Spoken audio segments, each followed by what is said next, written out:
Om Namo Narayana.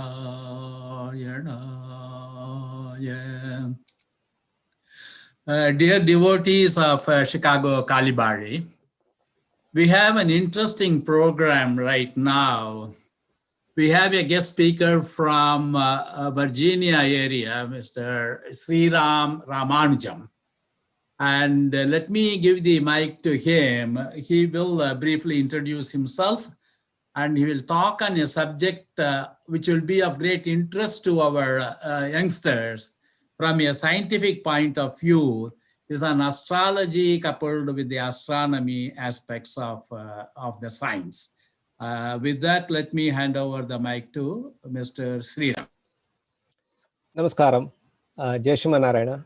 My name is Sriram Ramanujam, like Sampath Swami introduced. I'm here in the Fairfax, Virginia area. I have a great interest in terms of, this whole aspect of our Indian system of timekeeping, calendar, and of course, a lot of different aspects of how our Vedic system works. So I as a professional person, I work for Comcast. Some of you may have heard about it. But my interest lies in a lot of different aspects of our philosophy and also about the Vedic culture. So Sampath Swami asked me to kind of give a brief talk about how our Indian calendar works, how it's related to the timekeeping that we have, from millions and millions of years. So we're going to start today as an introduction with the topic called time, right? Time as a concept is very unique to our Indian system. When you look at how Westerners and the rest of the world actually see time, time as a factor starts from where you are, right? You measure time from the day that you are in, the hour you're in, the second you're in, and then it expands to the year and so on and so forth. But if you look at what I have, I'm going to share something on the screen for you so that you can see what we have. Give me a second here. I apologize. Yeah. So I hope you're able to see my screen here.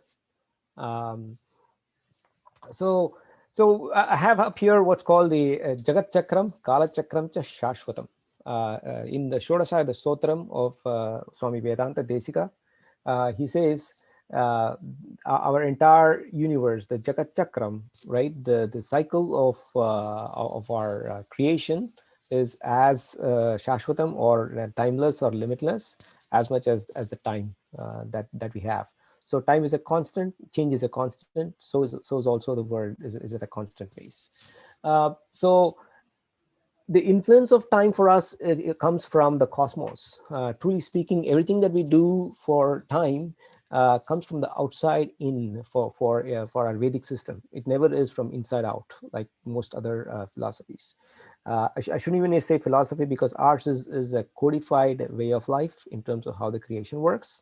The time for us is relative to the entire creation, the universe outside of us. It's the sun, the moon, the stars, the galaxies, everything forms the time concept for us. And when we talk about time on Earth, it's relative to the various other planetary bodies or galaxies out there, and so on and so forth. When we get further into the different parts of the lecture, I'll be able to explain to you in detail as to how and why that has relevance to the way we think about time and the place we are in, because we view the universe as a whole when it comes to our the one point in space that we are in on this Earth. So interestingly, I want to kind of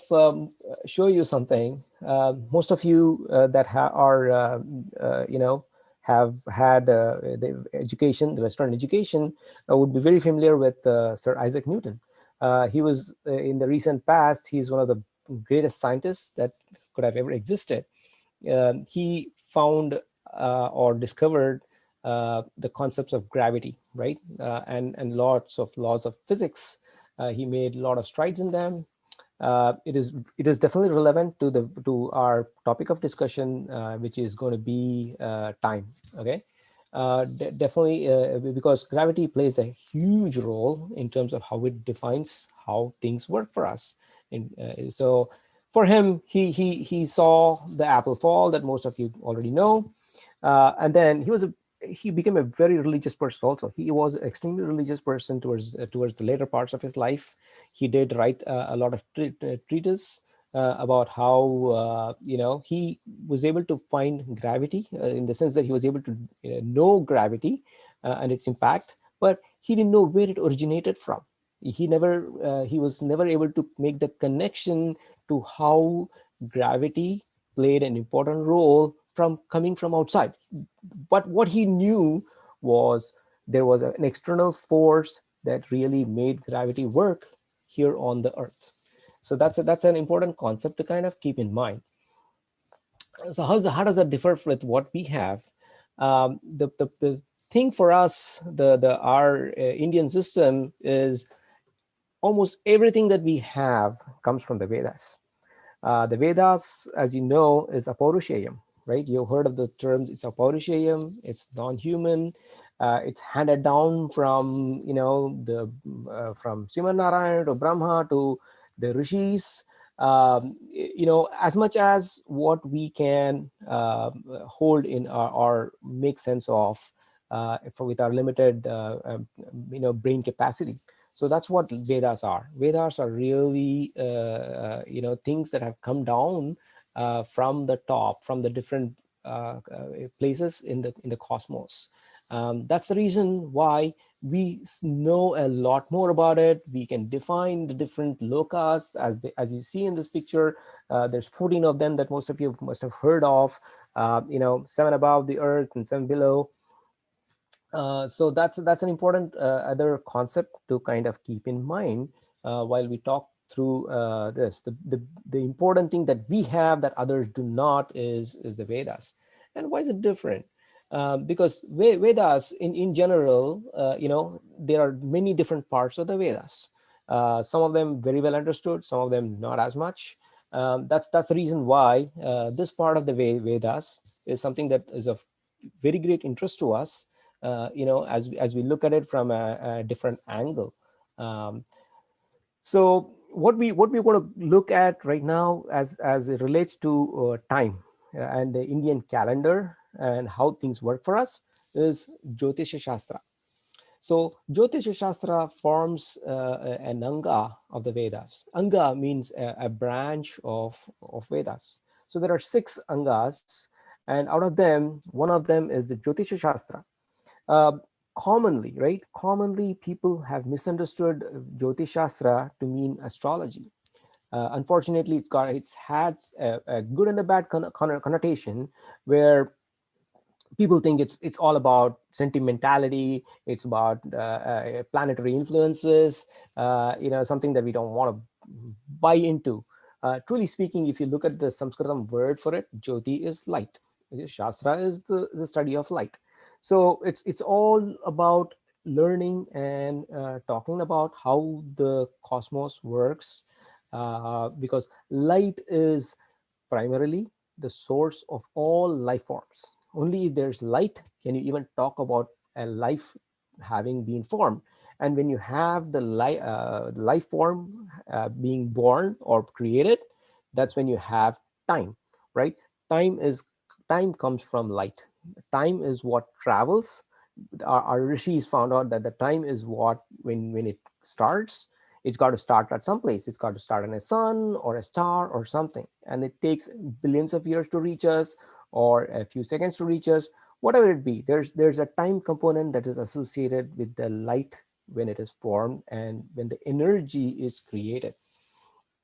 So our Jyotisha Shastras is an important component that not many in our own Indian system have devoted much of their time or energy to dig deeper into knowing what it means to the other parts of the Vedas in terms of how it relates to our lives. And so as we move on, right? So we were talking about light.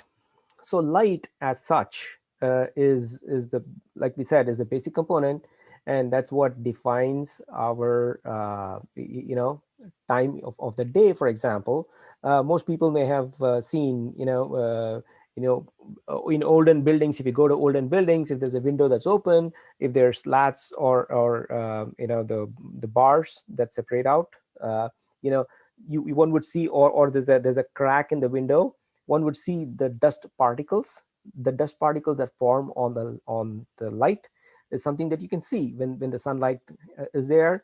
And as the day progresses, it moves to the next slit in the window.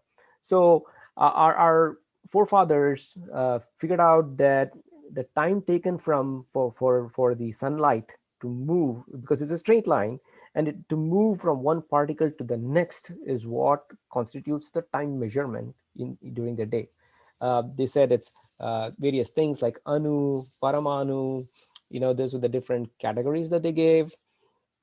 And then of course, like all of us know, like time is what the light is what defines our hours, night, days, your seasonal changes in terms of how the intensity of the light works, because as we go closer to the sun, or farther away from the sun, everything else changes, right? The light has a huge impact on us. The sun rays, that's the light I'm talking about in terms of how the energy dissipation and everything else works here. One of the other important concepts that I want to kind of introduce today is kalpa and pralaya. So there are a couple very important ones to kind of recognize. And as we move on to the next screen here, you will see a different the definitions of what kalpa and pralaya mean. I want to first talk about now that we have talked about light, right? As since we know that there's, because of light and the non-existence of the light, we have night and day. So a night is when we are not able to see light, right? There's always, the sun is always shining bright on us, but we have turned ourselves on a different part so that we are not able to see the light, but the light is still there. So that's the day and the night. So day is when we are able to see the light, night is when we are unable to see the light. Similarly, we have what's called, when you expand that across the universe, right? For the entire universe, we have what's called a pralaya or the mahapralaya. So the mahapralaya is where we have non-creation, meaning everything that we know of as the universe, the entire galaxies, the entire suns, the billions and billions of suns that we have, there's a billions and billions of clusters of galaxies that we have. Everything gets compressed, right? It gets compressed as a black hole into Sriman Narayana's Nabhi as we know it. He holds everything in his Nabhi, is how we know the Vatapatra Sai or Nyagrodha Sayin, right? There's a avataram in for Sriman Narayana that specifically describes how he lies in the cosmic ocean on a people leaf, right? Many people have seen that posture of Narayana as little Krishna, as a little baby with the entire universe contained in his Nabi Kamalam, right? That's what's pralaya. But even that pralaya time has a time component to it, because there's, as much as there is a creation, pralaya also has time movement. The reason why the time movement still exists, all of that actually comes from another place called Sri Vaikuntham. So most of you may have heard about Sri Vaikuntham. Sri Vaikuntham is the powerhouse or the source of all energies, light energy, and so also the gravitational energy. So we're going to look at the gravitational energy. We're going to come back to the gravitational energy, but right now we're going to focus on the light energy. So the light energy that's there during pralaya is almost null, right? It's not, there's nothing, because there's no creation. So creation needs light. Here pralaya has no light. It's called a mahapralaya. So it's contained in his navi, as we said. There's nothing. And right opposite to that is kalpa. Kalpa and pralaya actually are pretty much equal. They are equal in length, just like we said, day and night. If you had 500 million years of non-creation, you will have 500 million years of creation. So they pretty much are both equal. Uh, that's why when we kind of say Jagat Chakram, Kala Chakram to Shashwatam, this is where the whole thing comes in. When we have nothing, the nothing also has a time span, and everything else also has a time span. So we come back. It's cyclical in the same sense, though. Now, kalpa as a word really means, it's an imagination or anything, right? Kalpa is how it's a creation. Um, Sriman Narayana, when he has a divine wish, right? When he takes sankalpa, that's when something gets created, right? Even we normal human beings also do sankalpa when we do things like a havan at the temple, or when we want to do an important ritual at home. We absolutely do sankalpa in our own little way. That's what I want to kind of get to. Or the different components that we use for sankalpa is based on our Indian calendar, right? That those things that we will walk through at a later point in time will have a connotation to why we are talking about this cosmos, because it has a relationship to everything that we are going to say there in terms of the kalpa. So kalpa, truly speaking, everything that we see, right, in from science, our own Milky Way, our own galaxy, there are billions of billions and billions of galaxies like ours, just not millions. Okay, there are billions of stars, there are billions of suns, innumerable in respect to what we have. The lokas that you see are actually they don't is the same size, truly speaking. They're huge in terms of how they expand out. That's the reason the time component, or for example, you've heard about Swargaloka, the Devatas having a different time span than what humans have. That's because their worlds are much, much farther away, much, much larger. The rotational speeds of their planets, so wherever they're living, is much different. So the time component is different in their worlds than it is in ours. Uh, but if you look at the expanse of the universe that we live in, right, even from the scientific perspective, it's only 25% of what the rest of the world that's controlled by Sriman Narayana, that's called Sri Vaikuntham, is. It's believed to be about 75% of that is all Vaikuntham. It's so huge that people can't even imagine. Uh, the things that I'm saying here are referenced in Srimad Bhagavatam. They're referenced in Vishnu Puranam, and also Ramanujacharya, or a great philosopher. He also has codified these in the Gadyams that he has authored on the efficacy of these words. So when I talk about Sri Vaikuntham, the reason why it's important is Sri Vaikuntham is what provides the Adhara Shakti. The Adhara Shakti that we have in this universe, when the world is created, right? When the world is created as a kalpa, the kalpa happens when the energy is released.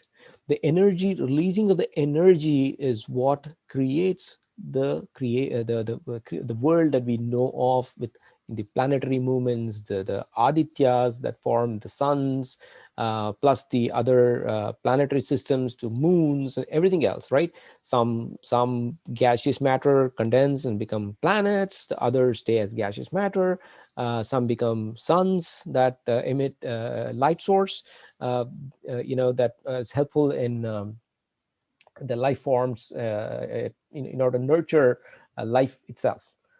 So keep in mind a few different concepts that we have talked about. Again, recapping, we talked about light, we talked a little bit about gravity, and then we talked about pralaya, and we talked about kalpa. So what we're going to talk about again, right, is kalpa. Within the kalpa happens to use what is known as, derive its energy from what's known as Adhara Shakti. So Adhara Shakti is what provides, it's a force that holds not just our Milky Way or our Earth or our Sun. It holds together pretty much everything that we know of in this world, right? The created world as we know of, every single planetary system or the distant star that you see in the entire sky is held up by Adhara Shakti. And that Adhara Shakti, actually, if you look at, if you see Srimad Bhagavatam again, the Dhruva pole star, Dhruva or the pole star, right? Dhruva is I want to introduce this uh, the character of Dhruva. Many people may have heard about him. He's the young boy, right, as old as 5, that was not offered a place on his father's lap. He really had to go do penance. He was asked to get away from his father by his stepmother. He goes and he does penance for many years at the when Narada asks him to do it, and Mahavishnu, of course,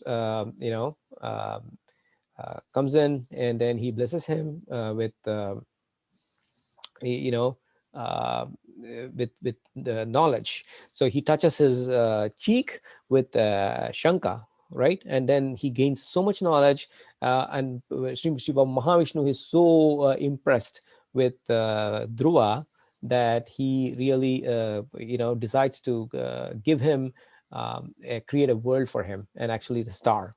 That star, Dhruvalokam, is Dhruva is what holds the entire universe that we see it. The entire universe is held by Dhruva, and Dhruva as such is called the pole star that we know of in the Western philosophy, and it also has a connotation of the Big Dipper. The Big Dipper is the Sapta Rishi Mandalas. So again, the rishis that are there representing the Big Dipper or the Sapta Rishi Mandalas, and the Sapta Rishis that there are sitting, or the representatives that do take part in the creation. Rishis are just not rishis that are born on the earth. They do, or non-earth people also, and they are Prajapatis. They really they take care of the creation of the world. So that's the other concept that we need to know. The one other thing I want to kind of introduce here is the fact that our Vedic system, or the way of thinking, has what's called duality. Everything has to have if there's a plus, there's a minus. If there's one, there's two. The minus one. So there's always the positive, a negative. If we have two hands, one hand, the hand on the right hand and the left hand, they look pretty similar. There's always the concept of balancing things. When we have so many other things in our philosophy, there's always got to be a balance, but there's always two equal and opposite forces. So the reason I bring that up right now is we talked about Adhara Shakti that provides the gravitational forces that hold all the movements of the galaxies, right, together. But at the same time, what really holds it up is also Sankarshana. Sankarshana, or the Ananta, right? People have heard about Balarama Avataram, right? Balarama Avataram actually emanates from Sankarshana, the Ananta. So he's the one that supports the universe from the bottom, right? He's the one that provides the bottom up in a force that balances out the gravitational Adhara Shakti on the top. So there's many things at play here in terms of how the universe works, in terms of the forces, and how they're all held together. So I wanted to kind of introduce a few things here in terms of when we have this creation, the kalpa, when the light is what provides us the creation and the various planets, when it sends all the suns out and the moons out and the planets, right? What's going to boggle our minds, right, is the Earth that we know of, right? We are rotating on our axis as we rotate from day in and day out, right? From for creating the days and the nights, we are rotating at 1,000 miles an hour, right? Imagine 1,000 miles an hour. We don't feel a darn thing. We are right here on this earth, and we don't feel ourselves rotating at 1,000 miles an hour. And then the revolution is what we mean by going around the sun. The going around the sun, that in itself, because we have to travel 660 million miles in a given year, and we are revolving at 66,000 miles an hour in order to cover that. So by the time we have spring right now, by the time we go to the next spring in 2022, we would have traveled at 66,000 miles an hour. So that's how fast the earth is moving around the sun. Again, it's all because of the gravitational forces, and we have the same path. We may change a little bit here and there, but pretty much the movement is pretty much the same. And our entire solar system, so to speak, right? Our entire solar system, including the sun and all of its planets, all of the planets that we either, the Western astronomers are going to find out about Pluto, drop Pluto, whatever. It doesn't matter. All of these planets are moving at 448,000 miles an hour. Nearly 500,000 miles an hour is the kind of speed that we are traveling. And how long have we traveled like this? How long have we known Earth to be created? Millions of years, right? Millions and millions of years. And we have still, we don't know what we have covered, right? The expanse of space is so much that the 500,000 miles that we have covered means nothing in comparison to how big the universe is.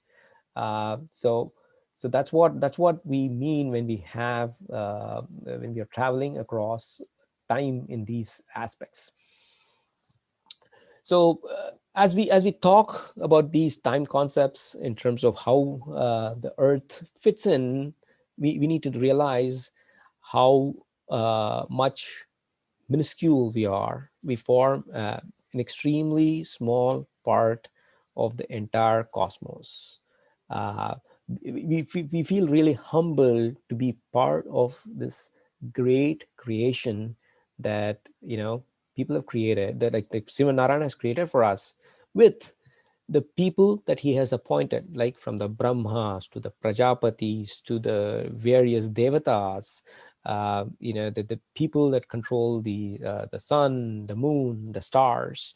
uh, they all play an important role in the creation and the sustenance of life wherever they are.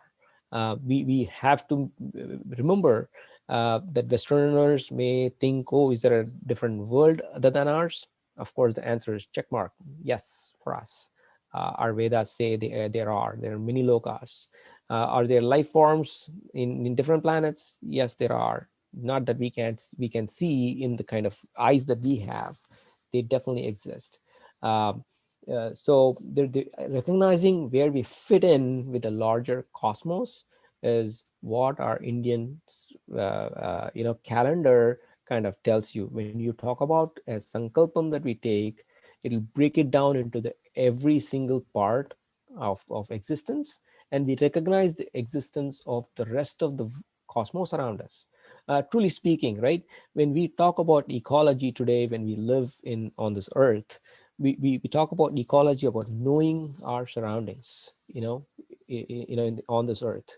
We need to know about the forests that are there, the water systems that are there, and things of that sort. This study, actually the study of uh, time, our Indian calendar, actually enables you, or enables each one of us that's interested, to know about the cosmic ecology. It tells you about knowing the creation around you that is making you live, whether we realize it or not. Simple things like the moon's movements have profound effect on the earth. On every individual, every single individual that there is, they have profound impact. Okay, it doesn't have to be in the astrological sense, but whether we like it or not, it's a fact of life that they have an impact on us. The picture that I'm showing here actually is a diorama. We will get to that in the next probably week. In terms of showing how the Earth moves around the sun. This is where we're going to get into deep details of the various months that make up our Indian calendar, how and why their names come into existence. We will talk about their relationship to how the constellation of the stars, make up the rashis or the months that we call. I know most people have heard the term panchangam to mean the 5 elements, Titi, Varam, Nakshatram, Karana Yoga. But that's very small portion of what we know as constituting the Panchangam. There's a lot more to it in terms of why we have a relationship to the Nakshatrams and things of that sort. So all of these concepts we'll cover in the next week and dig deeper into the individual references of how our forefathers, how our Vedic seers, how our rishis are able to decode from Vedas, the profound impact of the constellation, the nakshatra constellations, and how they view it to define the months for us. We will also look at how the sun, the solar calendar works, how the lunar calendar works, different parts of India. One of the things we really want to kind of bring across is there's so much more commonality than what people realize in the various systems that we have. Just that, in order to make our own understanding simpler, we try to call them, Chandramana calendar, which is maybe Telugu calendar or a Bengali calendar or whatever. Truly speaking, the underlying fundamentals of how they all work is the picture that I'm going to kind of walk you through next week. So with this, I want to kind of conclude today's presentation. Thank you so much for giving me the opportunity to kind of talk through. It's a always humbling experience to talk about our Vedic culture systems and how they actually relate to even the scientific world today, without many people even realizing how much of an impact it has. Again, thank you so much for tuning in. Thank you, Sampath Swami. Thank you very much, Sriram. It's such an interesting subject, it is. And as you said, the universe is so large and we are such a trivial thing it is. And as our youngsters will know that recently NASA landed, that one in the Mars. It traveled 300 million miles. And Swati, one of the Indian engineers, she's my cousin's cousin, that one. And she's of a Vaishnava Sampradaya family. And that's what it is, all the calculation and other things, whatever rishis did, probably with the Sankalpa Matra, they learned it, from that one. And what we know is very little, it's still we are trying to find out what it is, that one. It's such an interesting subject it is, and you made it so easy with all the presentation of the slides. And we are looking forward, for your next, this will be a series of talks, it's a very large subject it is. We try to split it into 3 or 4 weeks, that one in a smaller parts so that we can digest it better, that one. And again, we thank Sri Ram profusely and look forward for our next talk. Thank you very much. Sure. Thank you. In today's program. Yes, Manara.